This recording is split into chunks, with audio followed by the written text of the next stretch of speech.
평생 정직하다고 믿었던 사람이 마지막에 남긴 건 진실이 아니라 거짓이었어요. 가족이 남긴 말 한마디가 때로는 평생의 상처가 되기도 하지요. 오늘은 유언장 속 그 이름의 사연을 함께 들어보겠습니다. 구독과 좋아요로 이 여운을 함께 나눠주세요. 늦가을의 공기는 낙엽이 썩는 냄새와 함께 쓸쓸하게 내려앉고 있었다. 마을회관 옆 오래된 장례식장에는 사람들의 낮은 발걸음 소리만 들렸다. 향 냄새가 묵직하게 스며들었고 하얀 국화꽃들 사이로 가늘게 흔들리는 촛불이 외로워 보였다. 박노인은 오랜 병환 끝에 조용히 세상을 떠났다. 그는 젊은 시절 공장에서 일하며 누구보다 성실하게 일했다는 평을 들었던 사람이었다. 술 한잔하지 않고 단 한 번의 원망조차 입에 올린 적 없던 사람. 마을 사람들은 그분만큼 묵묵한 사람도 드물지 하며 조용히 고개를 끄덕였다.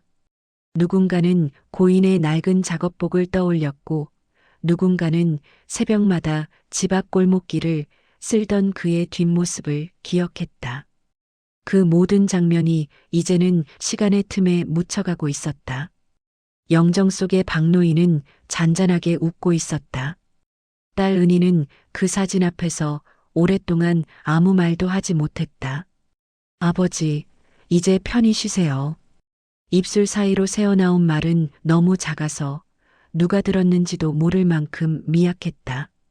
눈물은 끝내 흘러내리지 않았지만 그의 눈빛에는 오랜 세월 쌓인 그리움이 번져 있었다. 그녀는 마지막 절을 올리며 손끝으로 영정의 가장자리를 스쳤다. 마치 그 온기를 한 번이라도 더 느껴보고 싶은 듯 그렇게 천천히, 아주 천천히 손을 떼었다. 장례식장 한쪽 구석에서는 은희의 남편이 조문객들에게 인사를 건넸다. 와주셔서 감사합니다. 내 고생 많으셨죠. 그의 목소리는 예의를 지켰지만 정작 은희의 마음은 그 모든 형식에서 멀어져 있었다. 향 냄새 사이로 스며드는 바람 한 줄기가 아버지가 남긴 무언의 인사처럼 느껴졌다. 그날 밤 은희는 장례식장을 나서며 하늘을 올려다보았다. 별빛 하나 없이 흐릿한 하늘이 아버지의 마지막 숨결처럼 조용히 가라앉고 있었다. 며칠이 지나고 마을은 다시 평소의 고요를 되찾았다. 은희는 아버지의 집을 정리하러 시골로 내려왔다. 문을 열자마자 비어있는 공간에서 찬 기운이 흘러나왔다. 한때 아버지가 매일 아침마다 문을 열고 햇살을 들이던 그 거실은 이제 먼지와 침묵만 가득했다. 벽에 걸린 시계는 이미 멈춰 있었고 달력은 지난 봄에 멈춘 채였다. 부엌 한쪽에는 깨끗이 닦인 냄비와 그릇이 정갈이 놓여 있었는데 그것마저도 더 이상 쓸 주인이 없다는 사실이 유난히 서늘하게 다가왔다. 그녀는 서랍 하나하나를 열어보며 서류를 정리했다. 연금 수령표, 의료비 명세서, 오래된 통장 몇 권. 그러다 낡은 노트 한 권이 눈에 들어왔다. 표지가 해지고 군데군데 얼룩이 져 있었지만 글씨는 또박또박했다. 기록 1989년부터 2024년까지 아버지는 평생 하루도 빠짐없이 무언가를 기록하던 사람이었다. 그 노트 속에는 세세한 일상들이 적혀 있었으며 오늘은 감자를 심었다.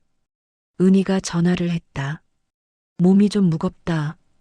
짧고 단정한 문장들이었지만 그 속엔 아버지의 하루와 숨결이 고스란히 남아 있었다. 은희는 그 노트를 조심스레 덮으며 문득 아버지의 냄새가 아직 방 안 어딘가에 남아있는 듯한 기분이 들었다. 그때 휴대전화가 울렸다. 박은희 씨 되시죠? 낯선 남성의 목소리였다. 저는 김 변호사라고 합니다. 고인께서 남기신 상속 관련해서 연락드렸습니다. 상속이요? 저희 아버진 남기실 게 없는데요. 그녀는 어리둥절한 목소리로 되물었다. 변호사는 잠시 말을 고르더니 유언 공증이 완료된 문서가 있습니다. 내일 오전에 제 사무실로 오시겠습니까? 라고 덧붙였다. 그 말이 끝나자 은희의 손끝이 미세하게 떨렸다. 유언장이라니 아버지가? 그녀는 한동안 그 자리에 멍하니 서 있었다. 바람이 열린 창문 사이로 스며들며 낡은 커튼을 살짝 흔들었다. 그 움직임이 마치 무언가를 알려주려는 듯 의미심장하게 느껴졌다. 다음 날 아침 회색빛 하늘 아래 변호사 사무실 앞에 선 은희는 왠지 모를 긴장감에 숨을 고르고 있었다. 문을 열자 법률문서 냄새와 복사기의 열기가 공기 속에 섞여 있었다. 김 변호사는 중년의 남자였고 검은 안경 너머로 조심스러운 눈빛을 보였다. 먼 길 오시느라 고생 많으셨습니다. 고인의 유언장과 함께 따로 봉인된 편지가 있습니다. 그는 잠시 머뭇거리더니 봉투를 내밀었다. 열지 마시오. 유언 공개 후에만. 붉은 도장이 찍혀 있었다. 박노인께서는 한 달 전 직접 이 문서를 맡기셨습니다. 그리고 저를 유언 집행인으로 지정하셨습니다. 그 말에 은희는 놀라움을 감추지 못했다. 한 달 전이라면 병원에 계셨을 텐데요. 그때 병원에서도 정신은 매우 또렷했습니다. 끝까지 직접 쓰신 걸로 확인됩니다. 변호사는 조심스레 유언장을 꺼냈다. 봉투의 종이는 오래된 듯 노르스름했고 펜글씨는 힘이 실린 필체였다. 은희는 숨을 들이켰다. 아버지가 남긴 마지막 말이 여기에 있다니. 본인은 박노인으로 본 유언서의 효력은 사망 즉시 발효됨을 명시한다. 변호사의 목소리가 고요한 방 안에 울려 퍼졌다. 은희는 손을 모은 채 한마디 한마디를 놓치지 않으려 귀를 기울였다. 전 재산의 70%를 김성수에게 상속한다. 순간 그녀의 얼굴이 굳어졌다. 김성수요? 그 이름은 생전 단 한 번도 들어본 적이 없었다. 변호사는 고개를 끄덕이며 나머지 내용을 이어 읽었다. 나머지 30%는 친딸 은희에게 상속한다. 방 안의 공기가 묘하게 무거워졌고 은희의 머릿속에서는 한 가지 생각이 반복되었다. 김성수 그게 누구지? 변호사는 조심스럽게 말을 이었다. 유언장에는 고인의 친필 서명과 지장이 있습니다. 법적으로 유효하고요.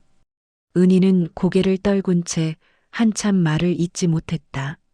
아버지는 평생 남의 이름조차 함부로 얘기하지 않던 분인데 그런 분이 왜 생전 한 번도 듣지 못한 사람에게 재산의 대부분을 남긴 걸까?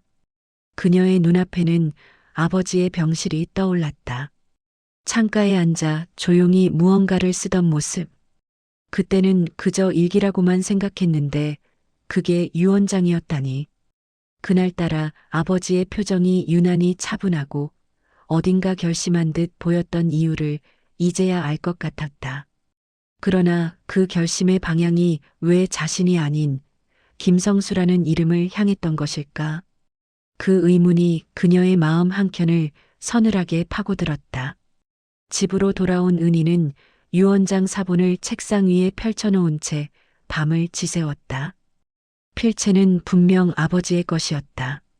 가늘고 단정한 글씨, 은희야라고 편지마다 쓰던 그 필체 그대로였다. 그러나 마지막 줄의 문장이 그녀의 심장을 얼어붙게 만들었다. 성수에게 빚을 갚는다. 내 생의 빚을. 짧은 한 줄이었지만 그 안엔 묵직한 사연이 숨어 있었다. 그녀는 고개를 들었다. 빚? 아버지가 빚이 있었던 건가? 아니면 마음의 빚인가? 머릿속이 복잡해졌다. 그때 기억 속 어딘가에서 오래된 장면이 천천히 떠올랐다. 10여 년 전 겨울밤이었다. 눈이 내리던 날 낯선 남자가 집 앞에 서 있었다. 창문 틈 사이로 들려오던 낮은 대화 그리고 아버지의 긴 한숨. 그날 이후 아버지는 며칠간 말을 아꼈다. 그 남자가 김성수였을까? 그렇다면 그가 아버지의 인생에서 어떤 존재였을까? 은희는 다시 노트북을 열고 인터넷 검색창에 김성수 박노인이라는 이름을 동시에 입력했다. 하지만 결과는 아무것도 나오지 않았다. 마을 기록에도 통신사에도 그런 이름은 없었다.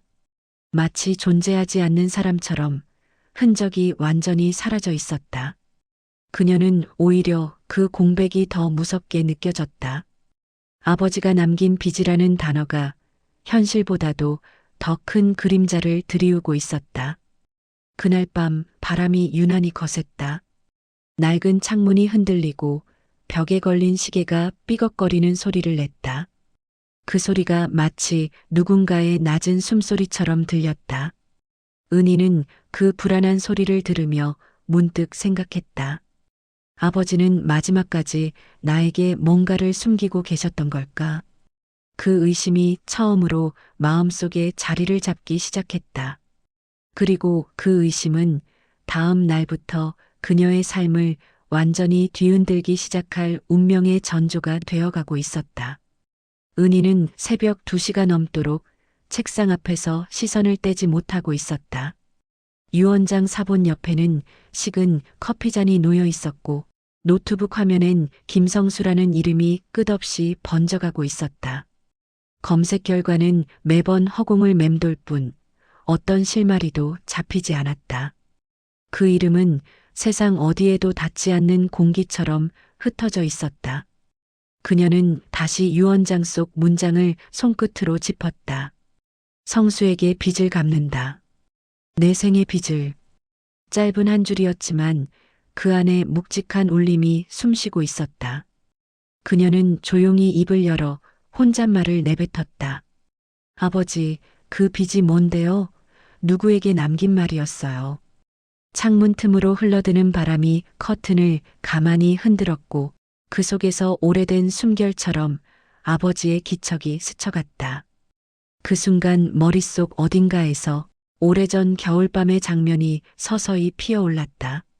눈이 내리던 날 문 앞에 서 있던 낯선 남자의 실루엣, 그 곁에 선 아버지의 어깨가 유난히 굽어 있던 기억, 그 밤의 공기엔 설명할 수 없는 냉기가 스며 있었다.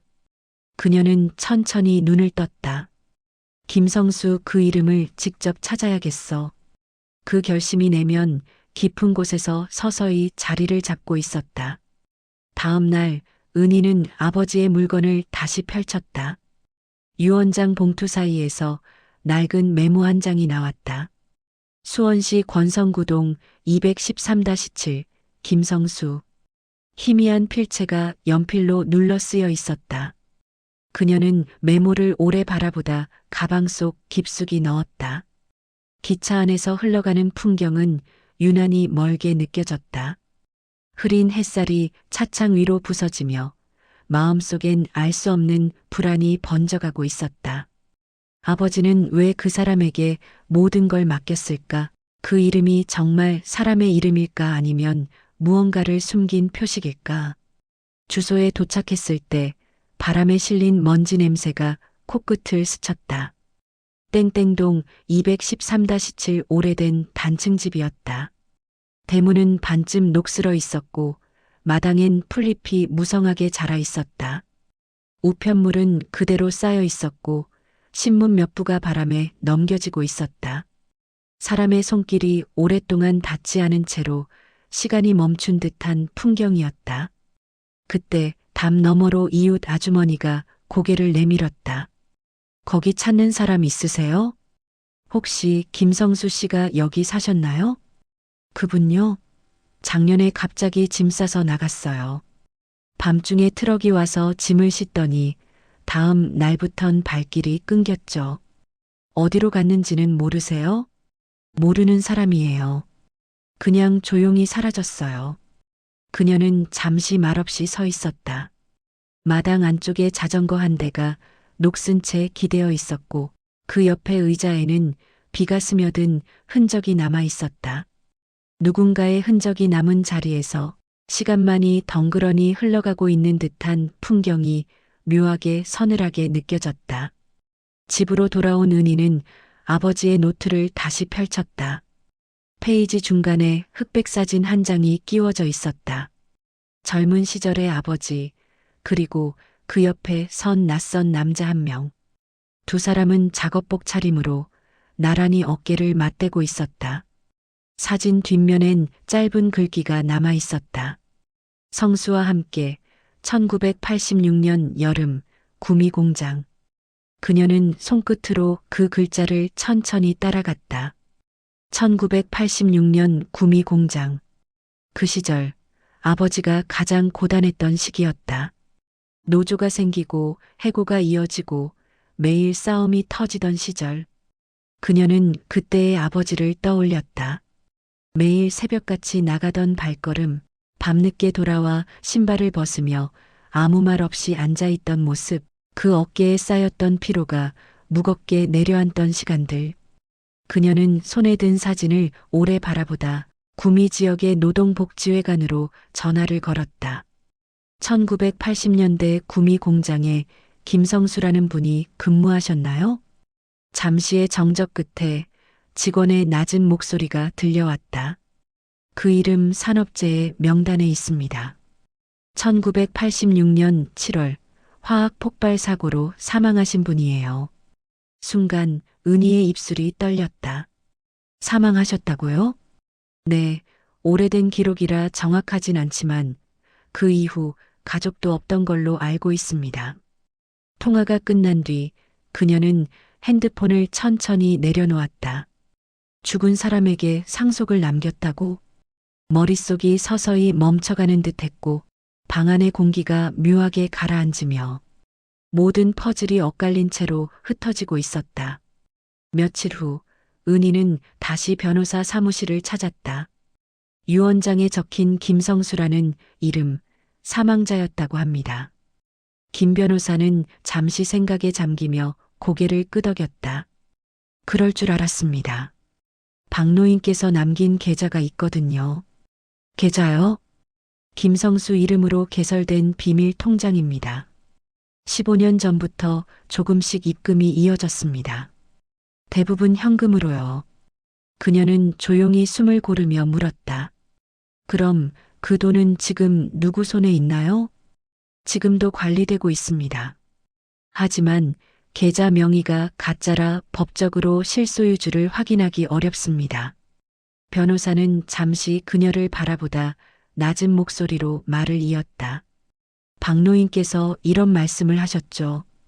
그 사람에게 빚을 갚지 않으면 내 인생은 거짓이 된다. 그 말이 무슨 뜻인지는 저도 끝내 여쭤보지 못했습니다. 그녀는 천천히 눈을 내리깔았다. 아버지의 인생이 거짓이 된다. 그 말 속에 어떤 무게가 숨어 있었을까? 그 문장이 마음 깊은 곳으로 내려앉으며 무언가 오래된 그림자가 가볍게 흔들리고 있었다. 그날 밤 은희는 아버지의 서랍 깊은 곳을 뒤지다 작은 카세트 테이프를 발견했다. 1986년 7월 기록. 테이프 라벨에 적힌 글씨가 희미하게 남아 있었다. 그녀는 손끝이 떨리며 재생 버튼을 눌렀다. 낡은 기계음이 공간을 가르며 돌아가고 잡음 사이로 낮은 목소리가 흘러나왔다. 성수야, 그날 너를 지키지 못한 게 내 죄다. 너의 몫까지 내가 살아서 갚아야겠지. 내 생이 닿는 날 그 이름으로 모든 걸 돌려주마. 은희의 숨이 멈추는 듯했다.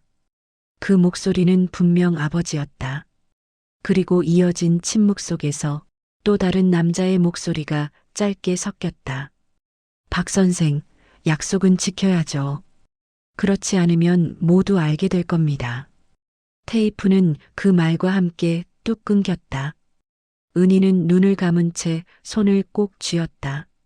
방 안의 공기가 천천히 식어가며 그녀의 마음속엔 한 가지 진실이 또렷하게 자리 잡고 있었다. 아버지가 남긴 건 유산이 아니라 죄책감의 흔적이었구나. 그리고 누군가는 그 죄를 거래로 바꿔버렸겠지. 창밖으로 흩어지는 바람이 커튼을 살짝 건드렸다. 그 바람 끝에 아직 풀리지 않은 이야기의 기운이 희미하게 스며들고 있었다. 며칠째 이어지는 비가 지방 공기를 눅눅하게 적시고 있었다. 은희는 변호사에게 받은 서류 뭉치를 다시 꺼내 펼쳤다. 계좌 거래 내역, 병원 영수증, 기부금 영수증, 그리고 정체 모를 계약서 사본이 한데 섞여 있었다. 종이에서 오래된 잉크 냄새가 피어오르며 그 냄새 속에서 이상하게도 아버지의 손 냄새가 겹쳐지는 듯했다.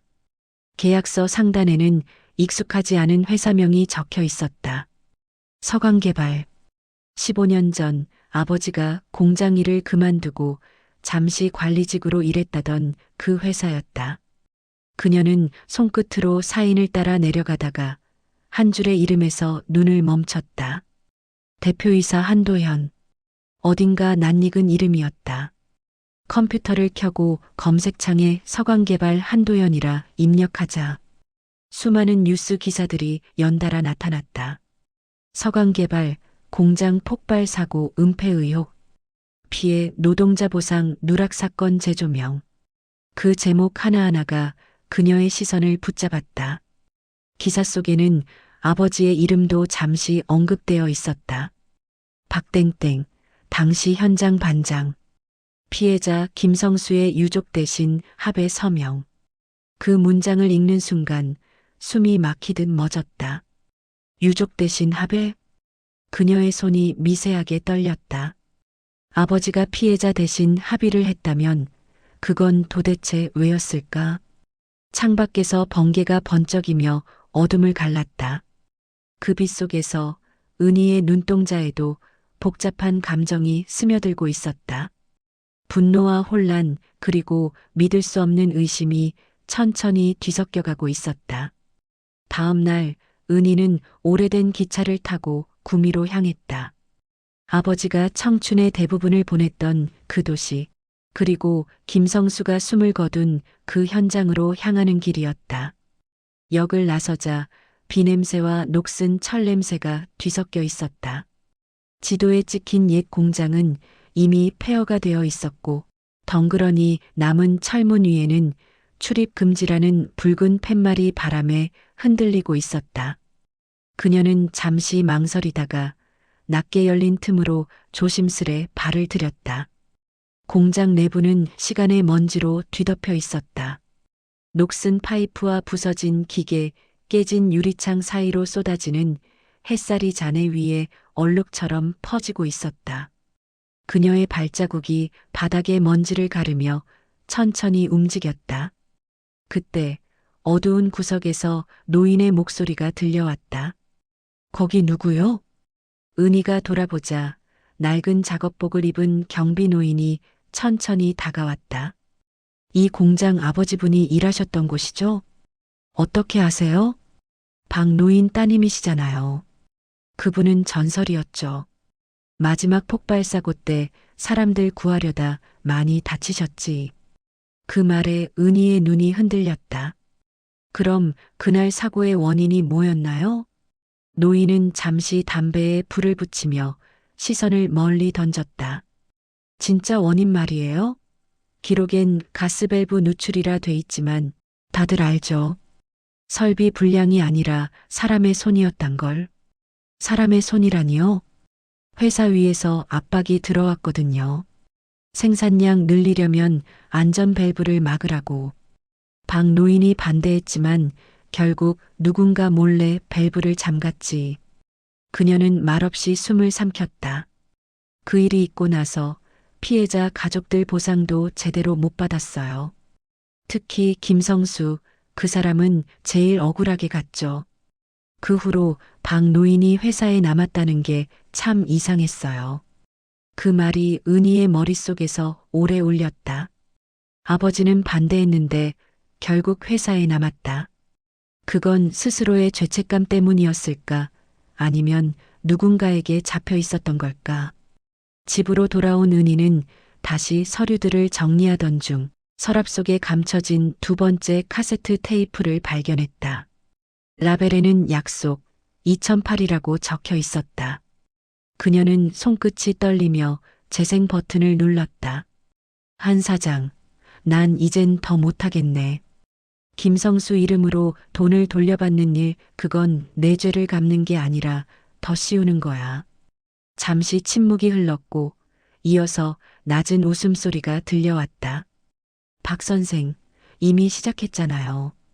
이제 와서 멈춘다고 그 이름이 사라질까요? 우린 계약한 겁니다. 살아있는 이름보다 죽은 이름이 더 유용하다는 걸 알잖아요. 그 목소리를 듣는 순간 은희의 온몸이 굳었다. 한도현. 그 이름이 머릿속에서 불길처럼 번졌다. 아버지가 그 사람과 거래를 했던 거야. 테이프 속 목소리가 다시 이어졌다. 당신이 그걸 끝까지 들고 있을 줄은 몰랐네. 하지만 유언장엔 김성수 이름을 넣어야 합니다. 그게 안전하니까. 당신 사람을 이렇게까지 속이고도 괜찮은가? 박 선생, 세상은 그렇게 돌아가요. 죄책감으론 아무것도 바꿀 수 없잖아요. 테이프는 그 말로 끝이 났다. 그녀는 플레이어를 꺼내며 숨을 길게 내쉬었다. 방안 공기가 서서히 식어가고 그 식은 공기 속에서 아버지의 얼굴이 떠오르는 듯했다. 그 눈빛은 늘 조용했지만 어딘가 깊은 어둠을 품고 있었던 기억이 다시 스며들었다. 며칠 후 은희는 서울 변두리의 오래된 빌라 앞에 서 있었다. 인터넷에서 어렵게 찾아낸 한도연의 주소였다. 문 앞에 달린 초인종을 눌러도 아무런 반응이 없었다. 그녀는 잠시 주저하다가 현관 옆 창문을 두드렸다. 그때 안쪽에서 인기척이 느껴졌다. 누구세요? 문틈 사이로 나온 남자의 얼굴은 세월에 닳아 있었다. 한도연 씨 맞으시죠? 그는 잠시 은희를 훑어보더니 고개를 끄덕였다. 박노인 따님이군요. 결국 왔네요. 그의 목소리는 예상보다 차분했다. 그녀는 조용히 입을 열었다. 김성수 이름으로 된 계좌, 그리고 유언장. 그건 당신이 만든 일이죠. 맞아요. 하지만 나 혼자만의 일은 아니었죠.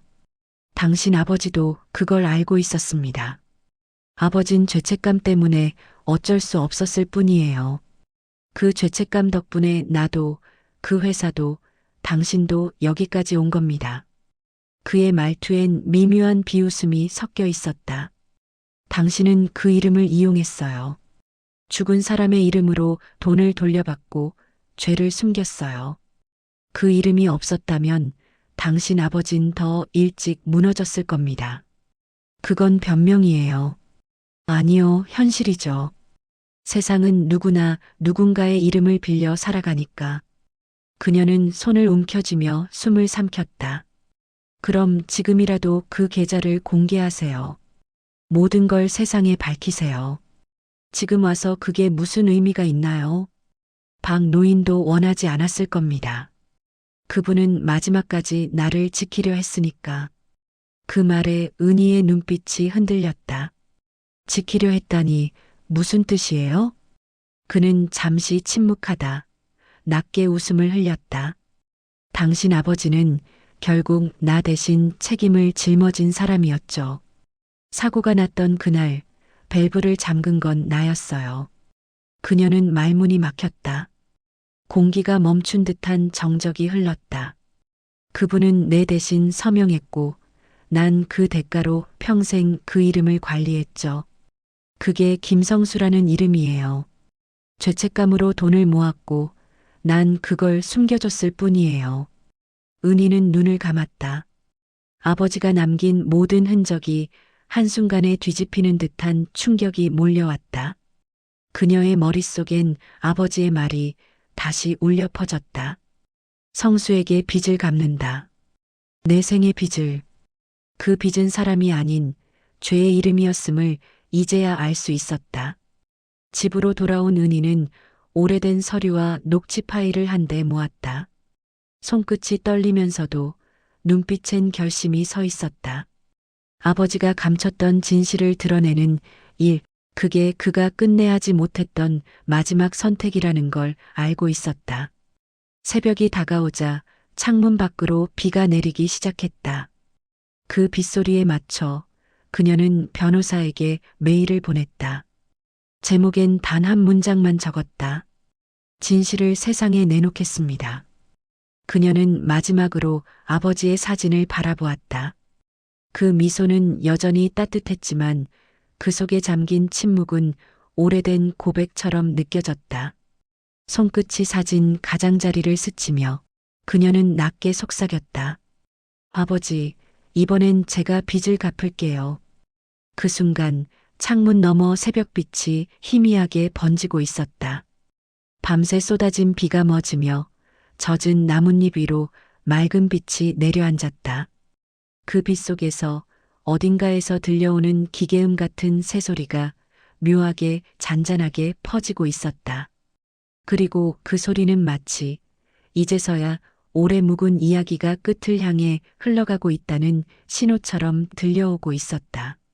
그날의 폭로 이후 세상은 잠시만 술렁였다가 다시 제자리를 찾았다. 몇몇 신문이 작은 기사로 사건을 다뤘지만 며칠이 지나자 더 이상 아무도 그 이야기를 하지 않았다. 사람들은 여전히 하루의 무게를 견디며 살아가고 있었고 오래된 공장의 이름도 죽은 사람의 사연도 다시 어둠 속으로 밀려 들어가고 있었다. 그러나 은희에게 그 시간은 여전히 멈춰 있었다. 그녀의 마음 안에는 아버지가 남긴 목소리들이 여전히 돌처럼 남아 있었고 그 돌은 세월이 흘러도 녹지 않은 채 조용히 그녀의 심장을 눌러오고 있었다. 창밖에는 봄비가 내리고 있었다. 비는 부드러웠고 그 부드러움이 오히려 슬픔을 더 깊게 스며들게 했다. 신문 한 켠에 실린 아버지의 이름을 손끝으로 짚으며 그녀는 조용히 속삭였다. 아버지, 이제 정말 끝난 걸까요? 그 말은 공기 속으로 흩어졌지만 그 흩어짐 속에 무언가 따뜻한 숨결이 남아 있었다. 그녀는 창문을 닫았다. 그리고 벽에 걸린 흑백 사진을 바라보았다. 젊은 시절의 아버지, 웃고 있는 김성수, 그리고 뒤편의 하늘. 그 하늘은 지금의 하늘과 다르지 않았다. 시간은 흘렀지만 하늘은 언제나 같은 자리에서 사람들의 삶을 바라보고 있었다. 며칠 뒤 구미노동복지회관에서 연락이 왔다. 피해자 김성수에 대한 명예복원 절차가 진행될 예정입니다. 짧은 문장이었지만 은희는 그 메일을 수십 번이나 읽었다. 김성수라는 이름이 다시 기록으로 돌아오는 일, 그건 단지 하나의 행정 절차가 아니라 아버지의 긴 죄책감이 세상으로 나오는 첫걸음이었다. 복지회관의 작은 추모식 날, 회색 정장을 입은 사람들과 낡은 작업복 차림의 노인들이 한자리에 모여 있었다. 기억 속에서 지워졌던 얼굴들이 다시 불려지고 있었다. 누군가는 조용히 눈물을 닦았고 누군가는 아무 말 없이 하늘을 바라보고 있었다. 은희는 그들 사이에 서서 오랜 세월을 버텨온 이름 하나가 다시 불리는 소리를 들었다. 고 김성수 씨 산업재해 피해자로 공식 등록됩니다. 그 순간 마음 한구석에서 무언가가 서서히 녹아내리고 있었다. 기억 속의 목소리들이 다시 이어지는 듯했고 그 목소리들은 더 이상 죄의 그림자가 아니라 서로를 용서하려는 사람들의 마음에 가까웠다. 그녀는 행사장을 떠나며 하늘을 올려다보았다. 햇빛이 흐린 구름 사이로 새어들어와 그 빛이 마치 사람들의 어깨 위에 내려앉는 듯했다. 그 순간 그녀는 처음으로 가볍게 숨을 내쉴 수 있었다. 집으로 돌아온 날 그녀는 정리되지 않은 상자 하나를 우연히 발견했다. 낡은 봉투 속에서 접혀있던 편지 한 장이 조심스레 드러났다. 은희에게. 그녀는 손끝으로 봉투를 열었다. 안에는 오래된 종이 한 장이 들어 있었다.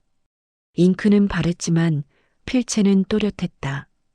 그 문장은 마치 세월을 건너온 숨결처럼 부드럽게 다가왔다.